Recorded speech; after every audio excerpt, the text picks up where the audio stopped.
Indonesia as Indonesia, the second round of games from the AFC World Cup qualifying third round, Group C. Group C is going to be one of the most competitive groups to grab one of those two automatic qualification spots. Clean sheets in three of them. Well, Indonesia make a couple of changes to the starting 11 against Saudi Arabia. The goalkeeper and back four remain the same. Wolves midfielder Justin Hubner replaces Tom Hay in the centre of midfield. The other tweak sees Marcelino Ferdinand come in for Witan Suleiman. Ragnar Oratman Goen keeps his place on the wing after his goal in Jeddah on Thursday. It was just his second in the international jersey of Indonesia.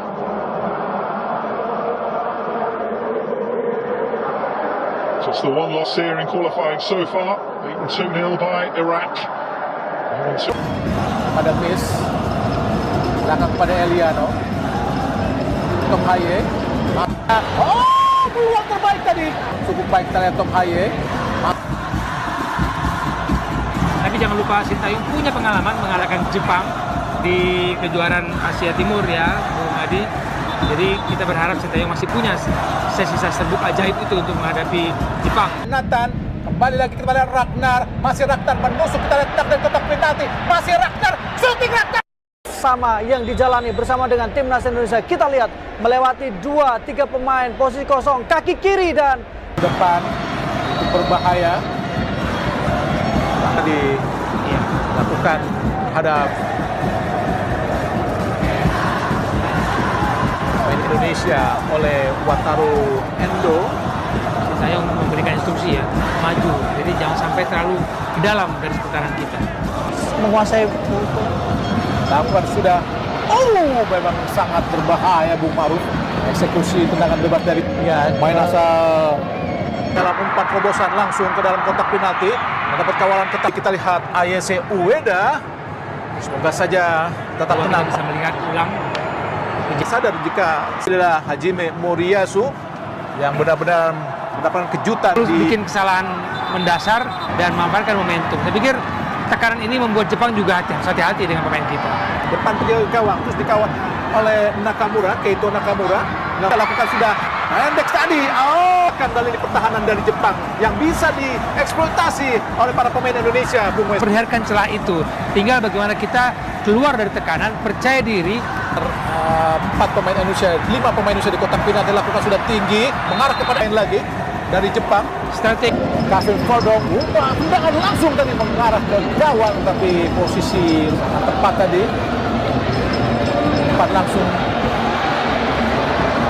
pada depan langsung. Ini alasan kenapa Martin Pas sangat dibutuhkan untuk situasi-situasi berrefleks yang dimiliki. Kalau saya melihat bagaimana organisasi permainan Jepang, tidak ada waktu keleluasan yang diberikan kepada pemain kita. Tidak ada keleluasan 1 meter pun. Tidak ada pemain kita yang leluasa menyentuh bola. Dan kita benar-benar diberikan tekanan bagaimana keluar untuk membantu depan. Itu berbahaya. Tadi lakukan terhadap pemain Indonesia oleh Wataru Endo. Saya memberikan instruksi ya, maju. Jadi jangan sampai terlalu ke dalam dari seputaran kita. Menguasai lakukan sudah. Oh, memang sangat berbahaya Bung Maruf. Eksekusi tendangan bebas dari main asal dalam umpan terobosan langsung ke dalam kotak penalti.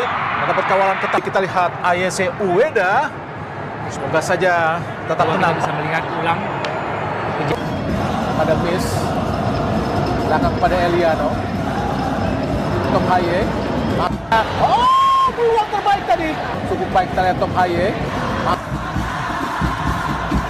Tapi jangan lupa Sintayong punya pengalaman mengalahkan Jepang di kejuaraan Asia Timur ya, Bung Adi. Jadi kita berharap Sintayong masih punya sisa serbuk ajaib itu untuk menghadapi Jepang. Nathan, kembali lagi kita lihat Ragnar. Masih Ragnar menusuk, kita lihat dari kotak penalti. Masih Ragnar, shooting Ragnar. Sama yang dijalani bersama dengan timnas Indonesia. Kita lihat melewati 2-3 pemain, posisi kosong, kaki kiri dan depan. Itu berbahaya. Tadi lakukan terhadap Pemain Indonesia oleh Wataru Endo. Saya memberikan instruksi ya, maju. Jadi jangan sampai terlalu ke dalam dari pertahanan kita. Menguasai lakukan sudah. Memang sangat berbahaya Bung Maruf. Eksekusi tendangan bebas dari main asal dalam umpan terobosan langsung ke dalam kotak penalti. Mendapat kawalan ketat. Kita lihat Ayese Ueda. Semoga saja tetap Kalau tenang. kita bisa melihat ulang. Sadar jika adalah Hajime Moriyasu yang benar-benar mendapatkan kejutan Terus di bikin kesalahan mendasar dan memanfaatkan momentum. Saya pikir tekanan ini membuat Jepang juga hati-hati dengan pemain kita. depan penjaga gawang, terus dikawal oleh Nakamura, Keito Nakamura. Kita lakukan sudah pendek tadi. Kembali di pertahanan dari Jepang yang bisa dieksploitasi oleh para pemain Indonesia, Bung Wes. Perlihatkan celah itu. Tinggal bagaimana kita keluar dari tekanan, percaya diri. 4 pemain Indonesia, 5 pemain Indonesia di kotak penalti dilakukan sudah tinggi, mengarah kepada yang lagi dari Jepang. Strategi. Kevin Kodong, tendangan langsung tadi mengarah ke gawang, tapi posisi sangat tepat tadi. Tepat langsung pada ke depan langsung. Ini alasan kenapa Martin Pas sangat dibutuhkan untuk situasi-situasi berrefleks yang dimiliki. Kalau saya melihat bagaimana organisasi permainan Jepang, tidak ada waktu keleluasan yang diberikan kepada pemain kita. Tidak ada keleluasan 1 meter pun. Tidak ada pemain kita yang leluasa menyentuh bola. Dan kita benar-benar diberikan tekanan bagaimana keluar untuk membantu Depan itu berbahaya. Tadi dilakukan terhadap pemain Indonesia oleh Wataru Endo. Saya memberikan instruksi ya, maju. Jadi jangan sampai terlalu ke dalam dari pertahanan kita. Menguasai Lakukan sudah. Memang sangat berbahaya Bung Maruf. Eksekusi tendangan. Laga yang luar biasa. Jutaan pasang mata menyaksikan laga timnas Indonesia versus Jepang yang saat ini sedang berlangsung di Stadion Utama Gelora Bung Karno, Senayan, Jakarta. Pada laga akbar tersebut, timnas Indonesia tak bisa memainkan Mace Hilgers yang masih menjalani pemulihan cedera. Selain itu, Ivar Jenner harus absen karena akumulasi kartu. Namun, lini belakang Garuda mendapat suntikan tenaga tambahan dengan sudah bisa merumputnya Kevin Dix. Pemain FC Copenhagen itu baru saja resmi dinaturalisasi dan perpindahan federasinya sudah beres. Timnas Indonesia bisa saja melesat ke posisi 2 klasemen, sementara Grup C kualifikasi Piala Dunia 2026 usai melawan Jepang. Namun ada 2 syarat yang harus terpenuhi. Sebelum melawan Jepang, Timnas Indonesia jadi juru kunci klasemen Grup C dengan koleksi 3 poin. Namun, hasil imbang yang terjadi di laga Australia versus Arab Saudi dan kemenangan Cina saat menghadapi Bahrain membuat Timnas Indonesia bisa kembali masuk dalam jalur persaingan perburuan tiket Piala Dunia. Australia saat ini ada di posisi kedua dengan koleksi 6 poin. Sama halnya dengan Arab Saudi dan Cina yang persis ada di peringkat ketiga dan keempat. Sedangkan Bahrain ada di posisi kelima dengan catatan 5 angka. Berikut 2 syarat Timnas Indonesia melesat ke peringkat kedua, klasemen Grup C kualifikasi Piala Dunia 2026. Syarat pertama, Timnas Indonesia harus mengalahkan Jepang. Kemenangan lawan Jepang berarti skuad Garuda mendapat tambahan 3 angka. Tambahan poin tersebut mengantar Indonesia melewati jumlah poin Bahrain dan menyejajarkan diri dengan Australia, Arab Saudi, dan Cina. Dalam kondisi poin sama, penentuan peringkat ditentukan berdasarkan selisih gol. Saat ini Australia punya selisih gol -1, Arab Saudi -1, dan Cina -8. Jelang laga ini, Timnas Indonesia punya selisih gol -1. Karena itu, kemenangan Indonesia dengan selisih 1 gol atas Jepang sudah cukup membuat Indonesia lebih baik dibanding Arab Saudi dan Cina, lantaran selisih gol Indonesia jadi 0.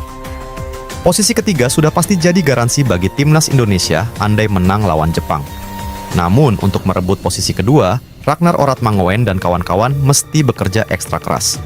Untuk bisa melampaui posisi Australia, Indonesia minimal harus unggul 2 gol atau lebih. Bila Indonesia unggul 2 gol atas Jepang, selisih gol antara Indonesia dengan Australia bakal sama kuat, yaitu +1.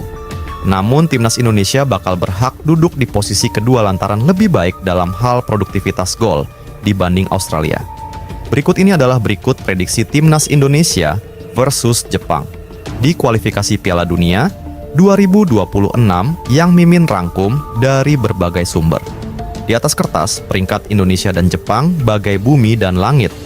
Namun bila merujuk materi pemain timnas Indonesia yang diperkuat sejumlah pemain naturalisasi, timnas Indonesia bisa membuat Jepang gemetar. Apalagi laga di GBK ini dipenuhi puluhan ribu supporter timnas Indonesia.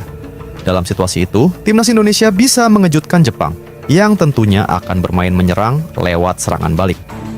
Prediksi Bung Kusna ini, Indonesia menang 2-1 atas Jepang.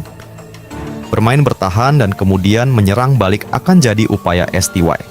Jordi J dan Rizky Ridho akan menjadi tameng sentral. Kevin dan Calvin jadi pengaman sisi sayap.